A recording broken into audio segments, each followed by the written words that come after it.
Alam mo, kapag mag-abroad ka, dapat buo at malakas ang loob mo.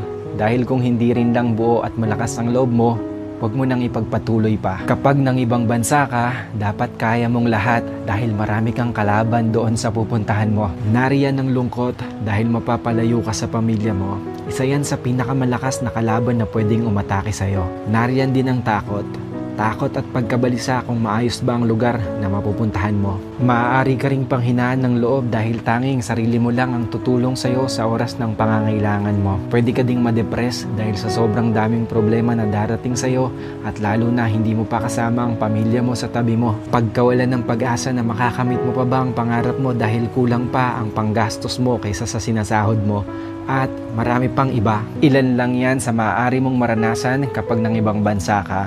Pero dapat kapag nag-abroad ka, kaya mong magtiis at magsakripisyo para sa pangarap mo. Kaya mong indahin ang lahat ng lungkot para sa pamilya mo. Kaya mong kainin ang pride mo kahit na alam mong iba ang trabaho na madadatnan mo sa pupuntahan mo. Kaya mong magtiyaga ng matagal na panahon para sa mga minamahal mo. At kaya mo dapat makibagay lalo na't iba't ibang klase ng tao at nasyonalidad ang makakasalamuha mo. Kapag nag-abroad ka, lahat ng feelings ay mararamdaman mo.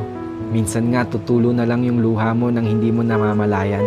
Pero isipin mo na pansamantala lang ito. Dahil sa pag-alis mo, nangangahulugan na may pangarap ka para sa sarili mo at para sa mga mahal mo sa buhay.